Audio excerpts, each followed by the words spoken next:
Profesor Arthur Ellison masuk Islam karena surat Az-Zura ayat 42. Profesor Arthur adalah Kepala Departemen Teknik Elektro dan Elektronik di Universitas London.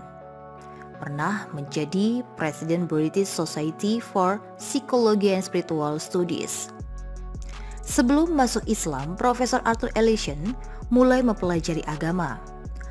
Agama yang pertama yang dipelajarinya adalah agama Hindu dan agama Buddha, dan beberapa agama dan kepercayaan lainnya. Selama saya belajar agama Hindu, Buddha dan agama lainnya, serta kepercayaan lainnya, saya tidak menemukan kebenaran dalam ajaran agama yang saya pelajari. Banyak ajaran agama yang bertentangan dalam lubuk hati saya. Banyak ajaran agama yang saya pelajari tidak sesuai dengan akal dan pikirannya. Saya mencoba untuk belajar agama Islam, dan saya membandingkan dengan agama yang lain yang sebelumnya sudah saya pelajari. Dia mengatakan, ketika saya mempelajari agama Islam, banyak ayat-ayat Al-Quran yang saya temukan tidak bertentangan dengan akal dan sainsnya. Saya sangat yakin dan percaya bahwa agama Islam adalah agama yang diturunkan oleh Allah. Dia menceritakan kisahnya dalam perjalanannya masuk Islam ketika saya diundang ke Konferensi Internasional Islam pertama tentang ketiadaan medis dalam Al-Quran yang diadakan di Kairo pada bulan September tahun 1985 di bawah naungan Sindikat Medis Mesir. Dalam konferensi itu, saya mencoba mempresentasikan makalah tentang metode terapi, psikologis dan spiritual dalam terang Al-Quran. Di samping makalah lain tentang tidur dan kematian menurut ayat 42 dari surat Az-Zura ayat 39, dalam Al-Quran yang dipresentasikannya bekerja sama dengan Dr. Muhammad Yahya Syarafi. Pada pertemuan itu membuka fakta-fakta baru yang mengejutkan Profesor Arthur Ellison sekaligus membuka mata hatinya. Dalam sesi penutup konferensi yang dihadiri oleh Syekh Jad Al-Haq, Menteri Wakaf Mesir, serta Dr. Muhammad Ahmadi dan Dr. Muhammad Yahya Syarafi, Profesor Ellison mengatakan dengan tegas bahwa Islam adalah agama kebenaran dan fitrah yang dengannya Allah menciptakan manusia. Dan dia juga mengatakan bahwa ayat Al-Quran yang membawa saya ke Islam, ayat inilah yang membuka pintu hati saya untuk bersyahadat. Ayat inilah yang menyentuh perasaan saya yang sangat dalam di lubuk hati saya, di mana di surat Az-Zura ayat 42 yang dijelaskan, Allah yang mencabut jiwa-jiwa pada saat kematian dan jiwa-jiwa tidak mati pada waktu tidurnya. Dia memelihara jiwa-jiwa yang telah ditetapkan kematiannya dan mengirimkan sisanya untuk waktu yang ditentukan. Sesungguhnya dalam hati ini adalah tanda-tanda bagi kaum berfikir. Melalui ayat ini, katanya mereka bisa membuktikan bahwa kematian dan tidur adalah fenomena serupa di mana ruh keluar dari jasad. Dalam kasus tidur, jiwa kembali ke tubuh tetapi tidak dalam kematian. Ayat inilah yang membuka pintu hati saya untuk memeluk agama Islam. Islam adalah agama yang tidak bertentangan dengan akal dan sains saya sendiri.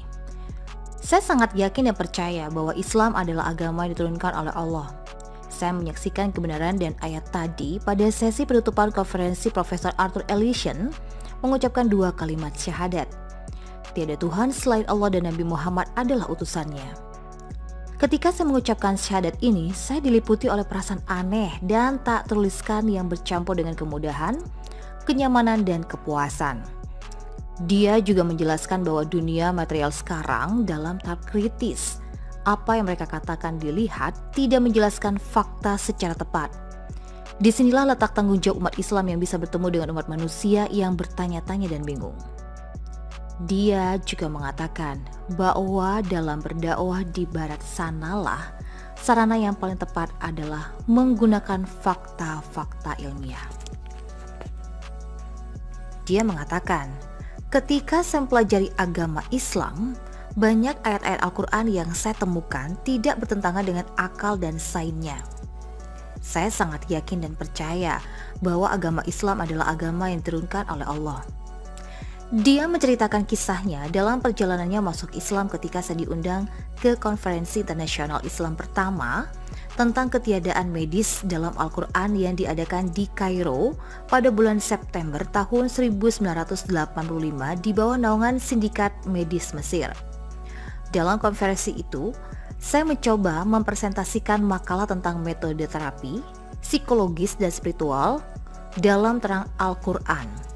Di samping makalah lain tentang tidur dan kematian menurut ayat 42 dari surat Az-Zura ayat 39, dalam Al-Quran yang dipresentasikannya bekerja sama dengan Dr. Muhammad Yahya Syarafi. Pada pertemuan itu membuka fakta-fakta baru yang mengejutkan Profesor Arthur Ellison sekaligus membuka mata hatinya. Dalam sesi penutup konferensi yang dihadiri oleh Syekh Jad Al-Haq, Menteri Wakaf Mesir, serta Dr. Muhammad Ahmadi dan Dr. Muhammad Yahya Syarafi, Profesor Ellison mengatakan dengan tegas bahwa Islam adalah agama kebenaran dan fitrah yang dengannya Allah menciptakan manusia.